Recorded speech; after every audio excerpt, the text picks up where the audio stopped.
Hello everyone, तो कैसे हैं आप लोग। मैं उम्मीद करता हूँ आप सब बढ़िया होंगे। सो गाइस, आज हम बात करने वाले हैं नारुतो के 10 अमेजिंग फैक्ट्स के बारे में, जिसे सुनने में शायद तुम्हें मजा आने वाला है। तो वीडियो में एंड तक बने रहना। चलो वीडियो को शुरू करते हैं। Fact number 1। अब जैसे कि हर नारुतो फैन जानता है कि रामेन नारुतो का फेवरेट फूड है। अगर वो चाहे तो ब्रेकफास्ट, लंच और डिनर में रामेन ही खाए, जिस वजह से नारुतो इचिराकु रामेन का लॉयल कस्टमर भी बन गया। इतना तो सबको पता ही है। But do you know guys, Naruto का नाम जापानीज फूड नारुतो माकी पर बेस्ड है, जो कि टॉपिंग्स को कहा जाता है, जिसे रामेन में डालकर खाते हैं। उसके मिडिल में रेड या पिंक कलर्स के कुछ स्पाइरल डिजाइन होते हैं। अब खाया तो है नहीं, वरना टेस्ट भी पता होता। बाय द वे, तुम्हें रामेन गाय पसंद है तो वीडियो को लाइक करो।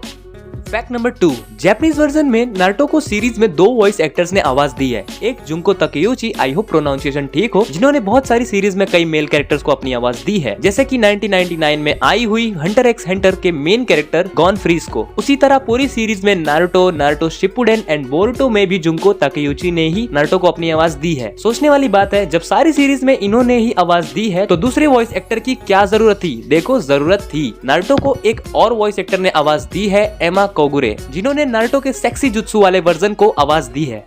Fact number 3। नारुतो जब होकागे बना तो वो खुद को ऑरेंज होकागे के नाम से बताता है, तो फैंस को लगा नारुतो ऑरेंज कपड़े पहनता है, इसलिए वो खुद का नाम ऑरेंज होकागे कह रहा है। बट फैक्ट ये है कि नारुतो अपने पेरेंट्स को ऑरेंज कलर से रिप्रेजेंट कर रहा है, उजुमाकी क्लैन एंड कुशिना उजुमाकी को, जिनके हेयर का कलर रेड होता है। और मिनाटो की बात करें तो मिनाटो के फैमिली बैकग्राउंड के बारे में कुछ भी कंफर्म पता नहीं है, लेकिन मिनाटो का हेयर ब्लॉन्ड है, कुशिना का रेड कलर और मिनाटो का blonde yellow colour is equals to orange होता है। अब जिसने अपने जीवन में थोड़ी बहुत कलाकृति की है, उन्हें पता होगा कि ऑरेंज कलर इस तरह से बन सकता है। वेल, ये रीजन है नारुतो को खुद को ऑरेंज होकागे बुलाने का। Next point.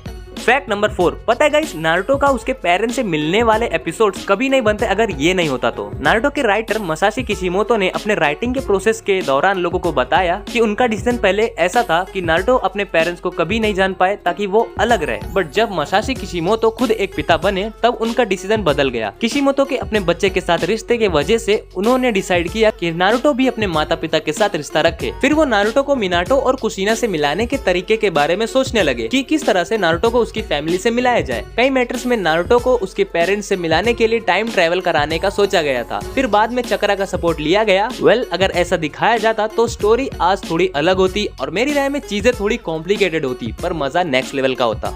Fact number 5। Japan में एक थियरी है, कहा जाता है कि ह्यूमन का ब्लड टाइप उसकी पर्सनैलिटी को इंडिकेट कर सकता है, यानी कि इंसान के ब्लड टाइप से उसकी पर्सनैलिटी कैसी है बताया जा सकता है। अब इसमें कितनी सच्चाई है वो तो पता नहीं, पर उसी तरह नारुतो के डाटा बुक में भी कैरेक्टर्स को लेकर ये थियरी चिपकाई गई है। नारुतो डाटा बुक के अकॉर्डिंग नारुतो का ब्लड टाइप बी है, जिसकी पर्सनैलिटी इररिस्पॉन्सिबल, इम्पेशेंस और सेल्फिश होते हैं। और जिनका ब्लड टाइप बी होता है वो पैशनेट, क्रिएटिव और फ्रेंडली भी हो सकते हैं। सीरीज की स्टार्टिंग में नारुतो में पहली 3 पर्सनैलिटी लोगों के द्वारा देखी गई थी, जबकि बाद वाले का एग्जाम्पल नारुतो के कई हीरोइक और अचीवमेंट्स के बाद दिखना शुरू हुआ था। इंटरेस्टिंग। खैर, आगे बढ़ते हैं।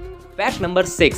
सीरीज में नारुतो को शुरू से ही साकुरा पर क्रश था, पर साकुरा को सास्के के लिए फीलिंग्स थी और हिनाटा को नारुतो पर क्रश था। और इन फ्यूचर नारुतो के साथ हिनाटा की शादी हुई भी, जिनका सन बोरुतो एक फोकल पॉइंट बन गया नेक्स्ट सीरीज के लिए। साथ ही सास्के और साकुरा की भी एक बेटी हुई। बट जितने भी लोग नारुतो को काफी पहले से देख रखे हैं, उनको हमेशा से ये लगता था कि एंड देन साकुरा के साथ नारुतो की वेडिंग होगी। और उन फैंस में से मसाशी किशिमोतो के एक बहुत करीबी को भी यही लगता था, और वो करीबी कोई और नहीं, उनकी वाइफ थी। उसके बाद जब मसाशी किशिमोतो 2015 में न्यूयॉर्क के कॉमिक कॉन में दिखाई दिए, तो उन्होंने the last Naruto the movie Naruto had fallen for Hinata को रिवील किया। यहाँ तक कि उनकी वाइफ भी सरप्राइज हो गई। उनकी वाइफ को ये ठीक नहीं लगा। फिर किशिमोतो ने अपनी वाइफ को शांत कराने के लिए ये कहा कि वो हिनाटा को तुम्हें देख के बनाए हैं, जबकि रियलिटी में उन्हें साकुरा की पर्सनैलिटी अपनी वाइफ से मिली थी।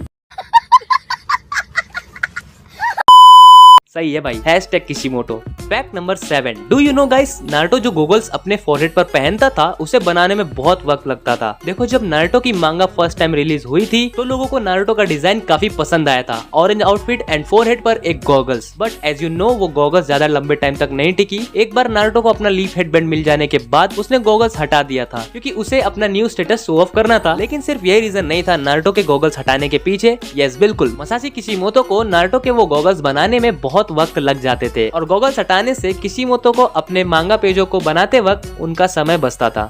फैक्ट नंबर 8, शुरू में तो नारुतो सास्के के बहुत नीचे था। इस वजह से नारुतो सास्के को अपना राइवल बचपन में ही बना लेता है और सास्के भी विलेज छोड़ने से पहले खुद भी नारुतो को अपना सच्चा राइवल मान चुका था। किशिमोटो को हमेशा से पता था कि नारुतो अपने रियल क्लाइमेक्स पर पहुंचेगा। जब सास्के ने नारुतो को अपने बराबर का समझा, फिर दोनों के बीच फाइट देखने को मिली। हालांकि सास्के जानता था कि नारुतो यही चाहता है। किशिमोटो ने इंटरव्यू में एक्सेप्ट किया कि नारुतो इस बात को लेकर कभी परेशान नहीं था कि वो वहाँ तक कैसे पहुँचेगा। उन्होंने इस प्रोसेस को थोड़ा थोड़ा करके पूरा किया जब तक कि ये तय नहीं हो गया कि दोनों दुश्मन के रूप में लड़ेंगे या दोस्त के रूप में। बट एंड देन वो खुद को भाई भाई मानने लगे। फैक्ट नंबर 9, नारुतो का मोस्ट पॉपुलर वर्ड दत्तेबयो, जो कि हर नारुतो देखने वाले ने नोटिस किया होगा अगर सीरीज जैपनीज में देखा होगा तो, जो कि नारुतो का एक बोलने का स्टाइल है और इस वर्ड को इंग्लिश डब में बिलीव इट बोला गया है। हालांकि फैक्ट ये है, दत्तेबयो वर्ड का कोई करेक्ट ट्रांसलेशन नहीं है। नारुतो का अपना एक अलग अंदाज बनाने के लिए नारुतो के क्रिएटर इसे किसी जैपनीज वर्ड से लिए हैं, वैसे ही जैसे किलर बी का रैपिंग एक स्टाइल है खुद को शो करने का।